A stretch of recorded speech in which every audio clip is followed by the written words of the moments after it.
This time, I'm going to tell you the plot of a thriller drama film titled A Thursday, 2022. It's about a woman who owns and teaches at a kindergarten until one day she kidnaps her students. But here's the twist. Instead of keeping quiet, she calls the police to report her own kidnapping, stirring up chaos all over India. What's really behind her actions? Let's jump right into the story. At a kindergarten called Little Touch, the owner and teacher, Naina, is adored by her students, especially since she'd been on leave for 3 weeks and the kids had missed her. That Thursday was extra special because the very next day was the birthday of one of her students, Rika, which also happened to be Naina's own birthday. Since the following day was a holiday, Naina decided to celebrate Rika's birthday that day, and Rika's mom agreed. However, because Rika's mom was busy, she asked her driver, John, to deliver the birthday cakes that Naina had ordered. By the way, Naina was already engaged to a famous lawyer named Rohit. And get this, Rohit's house was super luxurious and huge, with the front part even turned into a kindergarten by Naina because she just loves kids. Normally, Naina's assistant, Safitri, helped her take care of the little ones, but that day, Safitri had asked for permission to leave due to some personal business. What? Yeah. Oh my god. But actually, Niharika and I have birthday parties. Afterward, Naina went to meet Rohit in the kitchen. While chatting, she found out that Rohit was headed out to another state that day to see a client and settle an important criminal case. This case was so huge and viral that millions had protested, and even the Prime Minister Maya had gotten involved. Once Rohit left, Naina went back to playing with her 16 kindergarten students, letting them watch cartoons. But once all the kids were glued to the TV, she slipped into her room and called the police. Clearly stating her name, she told them she was holding 16 children hostage at Little Touch. After making the call, Naina locked the front door and drew all the curtains tight over the windows. Her face turned serious, and her eyes were so piercing, as if harboring deep resentment and anger. She had even prepared a pistol, because this kidnapping had been planned well in advance. Naina Jaiswal.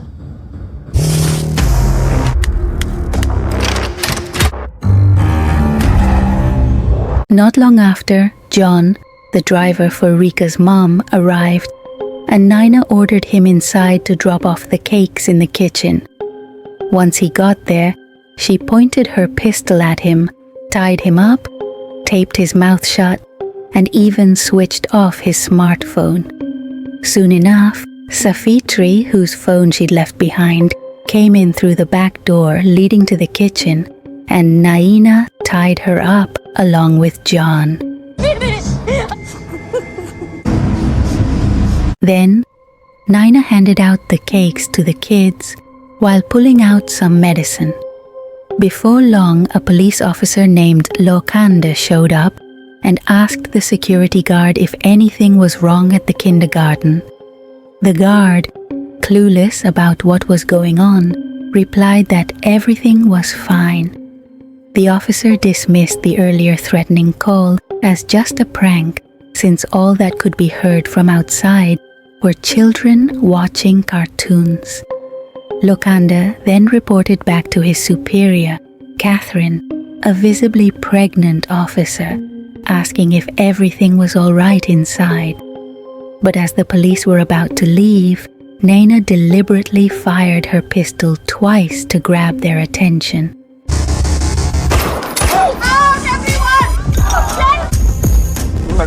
Catherine immediately got in her car and called Naina, but Naina only wanted to speak with a police officer named Javed, so the call ended abruptly. Catherine quickly ordered Lokanda to send more officers, then called Javed, who turned out to be her ex-husband, to come over immediately. Moments later, the police arrived, evacuated the area, and set up the theater across from Naina's house as a temporary police HQ. They had all kinds of equipment ready, and even the streets were blocked off. Meanwhile, because some of the kids needed to use the bathroom, Naina untied Safitri so she could escort them, but not without a threat. If Safitri tried to run, Naina promised she'd kill the children. Once the bathroom run was over, Safitri was tied back up, and Naina recorded a video that she sent to the parents. In the video, she announced that she was holding their children hostage and demanded that the police follow her orders if they didn't want things to spiral out of control. Naina knew the video would go viral on social media, but she didn't care. She stressed that this wasn't a joke, as the lives of 16 children were on the line. यहाँ पे अपना base लगाओ। ये बात news में आ जाए। बच्चों से मेरी कोई दुश्मनी। Thank you. Rohit was absolutely shocked when he saw Naina's video blowing up online. He tried calling her, but she didn't pick up. In a hurry, Rohit rushed home. Inside the house, Naina was seen playing with her students while reading through scathing comments from netizens on social media. Then Javed arrived, and they learned that the kindergarten and even the house actually belonged to Naina's fiancé, Rohit. After getting Rohit's phone number, Javed called him to ask for his car's license plate and his current location, since Rohit was now a suspect in collaborating with Naina. But Rohit insisted he was already on his way.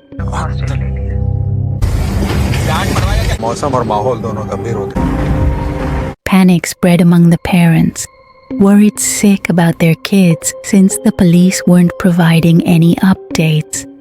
Eventually, Catherine explained that even the police were still in the dark about what was happening and Naina's true motive. One parent even revealed to Catherine that Naina had been on leave for 3 weeks and had just returned today, which felt off because everyone knew Naina as a kind soul who loved children. So, Catherine ordered Lokanda to take the parents to a nearby restaurant to keep them out of the media's glare and prevent things from getting even crazier. She also instructed other officers to dig into what Naina had been up to during the past 3 weeks. Before long, the Tactical Police Division arrived as Catherine had ordered, ready to storm the house and resolve the crisis. But Javed wasn't on board. He argued that too many little lives were at stake, but Catherine wouldn't listen. Please, आप थोड़ी देर। Tactical team? समझ गई आप, madam? Javed then went to the police HQ and called Naina to negotiate. In a conversation that everyone, including Catherine, could hear, Naina explained that she had called Javed because he was a principled cop who always did his job right. She then demanded that Javed transfer 5 crores, or 700,000 USD, into her account within 1 hour in exchange for releasing one child. After hanging up, she posted the negotiation video online and warned that if the money wasn't deposited within an hour, she'd kill one child every hour in alphabetical order, with a student named Akash set to be her first victim. 5 crore. A for Akash. Please save my Akash. The next scene shows a news presenter named Shalini, who was obsessed with being the lead anchor, getting totally shocked when she learned about the child kidnapping especially since her own child went to little touch. Shalini rushed to the scene, which was swarming with media. Then a high-ranking officer named Irani showed up and approached Javed and Catherine. The two were arguing. Javed wanted to follow Naina's demands to free the hostages, but Catherine was ready to order her tactical team to storm the house, convinced that the culprit was just a woman who wouldn't dare harm children. Now. Move in. Catherine then ordered her team to cut off all internet access on all of Naina's devices. While the tactical team was in the midst of an arrest operation, Naina, realizing what was happening, started shooting at them. Seeing that Naina was resisting, Javed quickly told the team to pull back before the kids were endangered. They'd made a mistake. Naina remained calm and fearless. She told the children that there were bad people outside and instructed them to cover their ears, then fired another round as a warning. Since Naina lost her internet connection, she ended up using Safitri's smartphone to share network with her own phone. Once Naina's phone was back online, the police caught wind of it. After that, Naina called Akash and invited him to play a shooting game, a game they often played together. She even live-streamed the game on social media. With the money still not in her account and the tactical team trying to breach the house, as per her deal, she threatened to shoot Akash while millions in India watched live. A for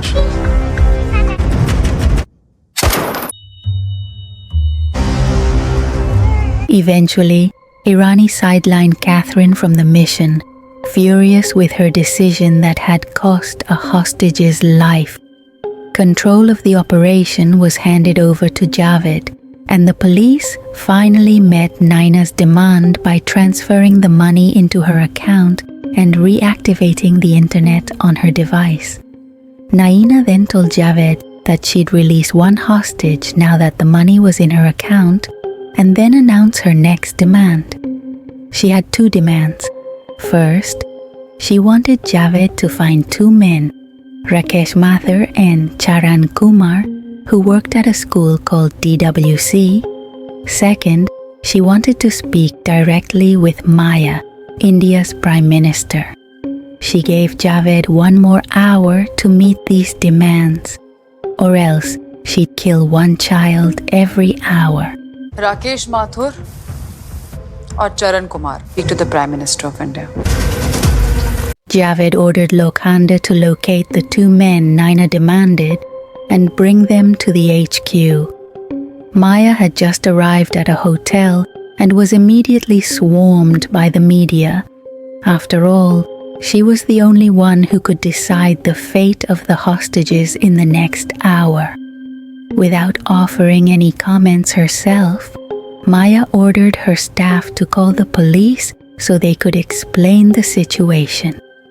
Finally, Naina released one child, and the kid was utterly shocked to see a crowd of media and police outside.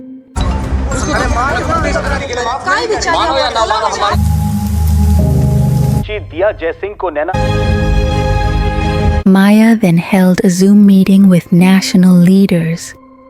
They both disagreed with her meeting Naina in person because strict security protocols needed to be followed for her safety. But Maya brushed that aside, insisting she had to save the children immediately and couldn't allow any more casualties.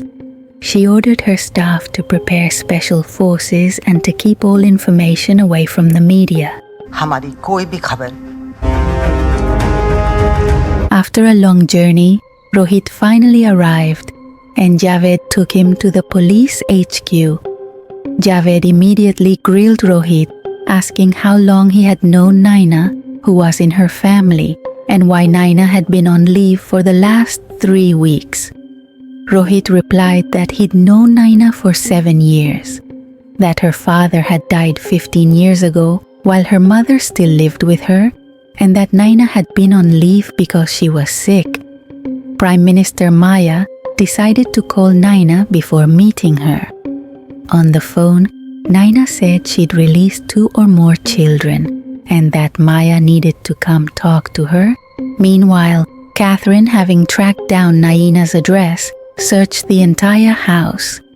She found a photo of Naina with her mother, Kusum, and discovered some medicine in a drawer which turned out to be an antidepressant.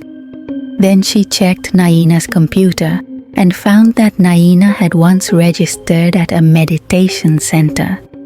Catherine promptly reported this information to Javed. Antidepressant pills. Back at the HQ, Rohit answered a call from Shalini. Turns out, Shalini and Rohit had been school friends. Shalini begged Rohit to help rescue her child, but Rohit was helpless. Out of nowhere, Javed launched into an argument with Rohit for not mentioning anything about Naina's antidepressants, and Shalini recorded the whole conversation. Rohit claimed he hadn't known Naina was taking them again, since as far as he knew, she hadn't taken antidepressants in the last 5 years. Naina had started them because she couldn't accept her father's death 15 years ago. Before long, the media announced that 2 children had been released, one of whom was Shalini's own child.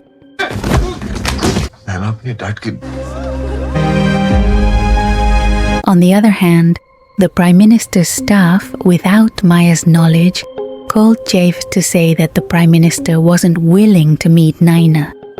Jave then called Naina to relay this decision, but she immediately hung up.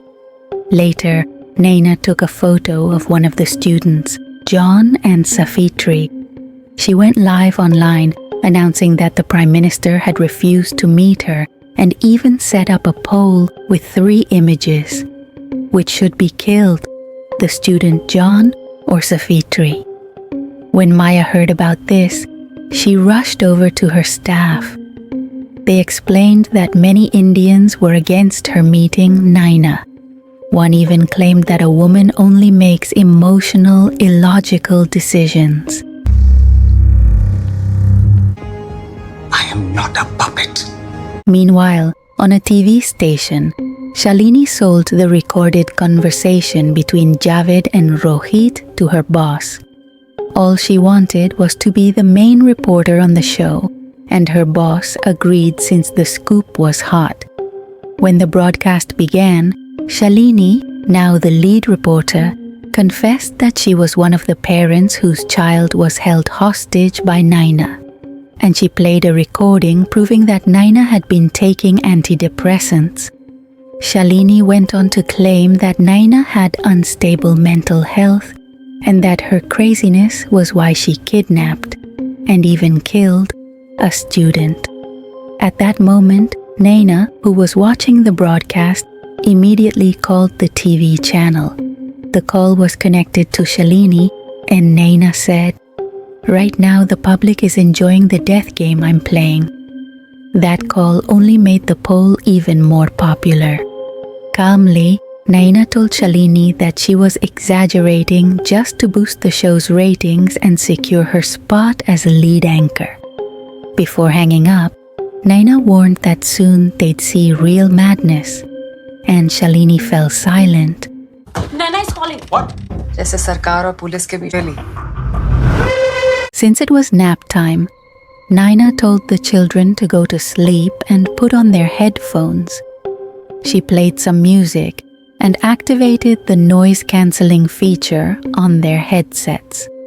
Then she approached John and Safitri and showed them the poll results, which revealed that the public wanted John to be killed. Soon after, Safitri said she needed to use the bathroom, and Naina untied her to let her go. But as soon as Safitri's bindings were loosened, She attacked Naina and freed John. John then also attacked Naina, but what happened next was...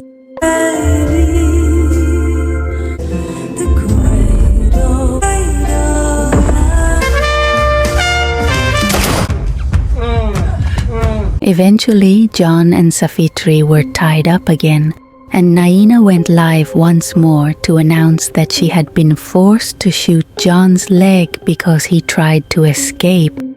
Her patience was gone, and she warned that if the Prime Minister still didn't respond, she would kill all three of them. Meanwhile, at the police HQ, Rohit's father, a senior lawyer, showed up to get his son released. But Javed firmly stated that Rohit couldn't be let go because of his ties to Naina. I'm very frustrated. Neither the kidnapper nor is it the accomplice. Listen, you just cannot. Shut up! After the children were woken up, Naina asked them to celebrate Rika's birthday, and she live-streamed the party. Rika's mom burst into tears upon watching.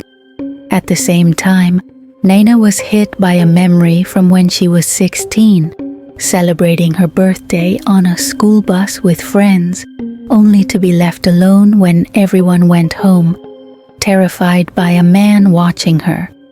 That man was named Rakesh Mathur. He was one of the men Naina was looking for.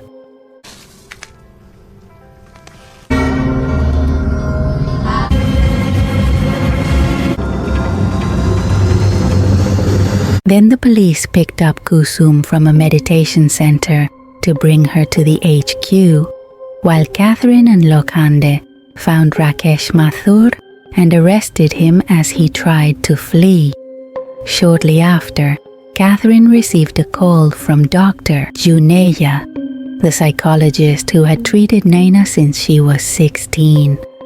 Dr. Juneja explained that he'd just seen the news about Naina's kidnapping case, expressed his sympathy, and even shared some information that left Catherine utterly shocked. I just got the information. Once at the HQ, Kusum was interrogated by Javed. He asked why her daughter had resorted to such cruelty, but Kusum stayed silent. Javed then warned that her daughter's life was in danger because special forces would soon be storming the house. Finally, Kusum spoke up, accusing Javed of being responsible for the day's events. She told him he needed to remember case number 122 from 2007. A flashback takes us back to 2009, 2 years after case 122 occurred. Kusum had repeatedly gone to the police station to meet Javed, begging him to help find the men who raped Naina, Rakesh Mathur and Charan Kumar. At that time, Javed and Catherine were in charge of the case, but it was brushed aside. It's then revealed that Naina had been a rape victim when she was 16, leaving deep trauma not just for her, but for Kusum as well. This explains why Kusum got involved with meditation centers and why Naina had been under Dr. Juneja's psychological care and taking antidepressants since she was 16. नहीं रोऊंगी नैना की लाश पर। बेटी कह रहे इसको पकड़ लीजिए। किसी को भी पकड़ के सामने खड़ा नहीं कर सकता। While Javed was still trying to calm himself, Catherine came in with the information she'd gotten from Dr. Juneja, confirming that Naina had been raped at 16. Javed then admitted that both he and Catherine were responsible for Naina's case because back in 2007, they had prioritized big cases solely for awards and promotions. Ironically, while they chased high-profile cases, a little girl suffered severe trauma and received no help, not even from the police. Overwhelmed with regret, Javed could only cry. Today's crisis was the result of their past negligence. Before long, the special forces and the Prime Minister arrived at the scene. The special forces immediately took up strategic positions to rescue the hostages. Inside the house, upon realizing that the special forces had arrived, Naina quickly moved the children to a safer room. Do they know something that we don't? We're looking crazy for them. Maya was then introduced to Javed, who was in charge of the case. Javed explained to Maya the rape incident that Naina had suffered, leaving Maya shocked. After that, Maya called Naina, saying she was too scared to go in because she feared being killed by Naina. No one in India, not the police nor the special forces, believed in Naina because she was seen as a murderer. Hearing this, Naina finally revealed something. उसने दरवाजा खोला है। It turned out that Akash was perfectly fine. Naina had planned everything. She and Akash had always played a shooting game, and Akash was only pretending to be dead. It was all just a game. And the pistol Naina used wasn't even loaded. Now, the public no longer saw Naina as a cold-blooded killer. She told Maya that she'd proven she wasn't a murderer. She'd only wanted to meet and speak with the Prime Minister from the start. Then, Javed told Maya that he would accompany her for safety, adding that he'd learned about Naina's past and that Rakesh Mathur had been arrested while Charan Kumar was still at large. Hearing this, Naina shared her final demand with Javed. Maya finally agreed to go in with Javed. Once they were inside, Naina locked the door again. She said that once they had a conversation, John and the children would be freed.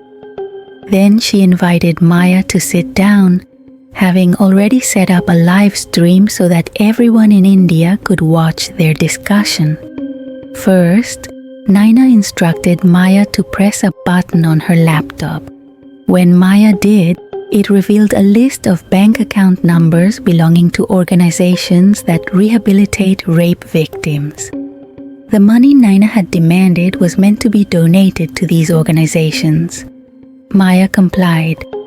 Next, Naina laid out her main demand, for Maya to enact a law that would impose the death penalty for every rape offense.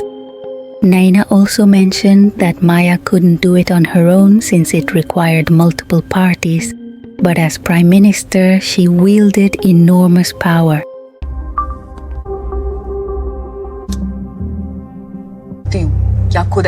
Naina then discussed the POCSO law, the protection of children from sexual offenses, arguing that there shouldn't be an age limit. According to official statistics in India, from babies as young as 8 months to elderly women aged 70, victims of rape are everywhere. The data even showed that a woman is raped every 16 minutes. And that's the official figure in India. Naina said that a death penalty would instill fear in rapists and that every woman in India would feel protected. She told Maya that while Maya might understand her words now, she could never truly know what it felt like to be a rape victim or how her mother must have felt. That trauma haunted Naina for years, so much so that even when Rohit touched her for the first time, she still felt fear. Naina considered herself lucky to have survived, but many victims weren't so fortunate and chose to end their lives. The woman of this country is something to hold on to. Moved by Naina's story, Maya asked why she had to kidnap children in the first place. Naina explained that the staged kidnapping was meant to force the police to come quickly, to ensure that Javed would be there, that Maya would sit down with her, and that Rakesh Mathur would be captured immediately, even though Rakesh wasn't the one who raped her. It was later revealed that Rakesh had only held Naina's hand when she was being raped by a school bus driver named Charan Kumar. Maya promised Naina that she'd arrest Charan Kumar, But Naina replied that Maya didn't need to search for him because Charan Kumar was already right behind her.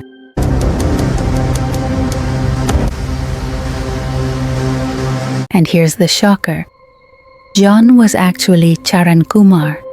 He had changed his name and was living freely. 3 weeks earlier, Naina had seen Rika being dropped off at the kindergarten by Charan Kumar, who introduced himself as the new driver for Rika's family. Naina broke down in tears and asked Maya, what if that happens again? That's why Naina had taken a 3-week leave to plan everything. Her plan wasn't just about capturing the rapist, it was meant to awaken all of India. मेरे play school के अंदर आता है।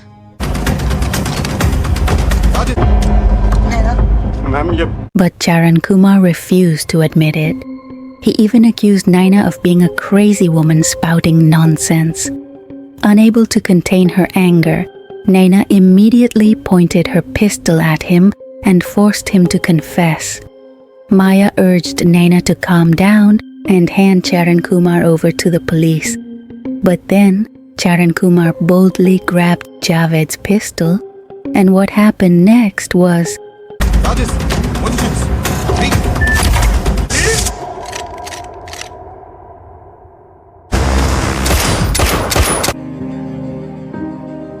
After it all ended, the children were returned to their parents, and Naina was promptly arrested by the police.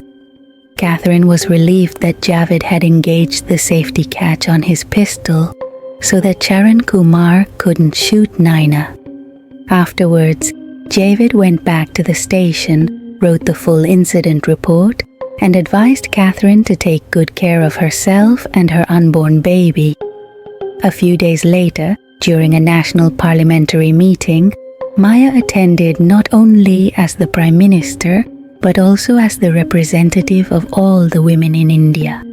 She proposed the death penalty for rape offences, saying it was a matter of dignity for everyone, even for men, since every man has a woman in his life, whether it's his mother, wife, daughter, or sister.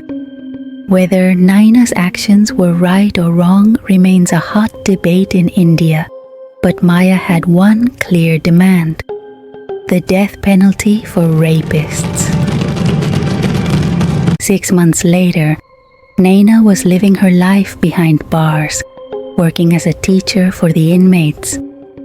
She smiled when she saw the newspaper that day because India had finally passed a law imposing the death penalty on rapists. The film closes with a message. If you watch this 2-hour film, official statistics show that 8 women in India have been raped.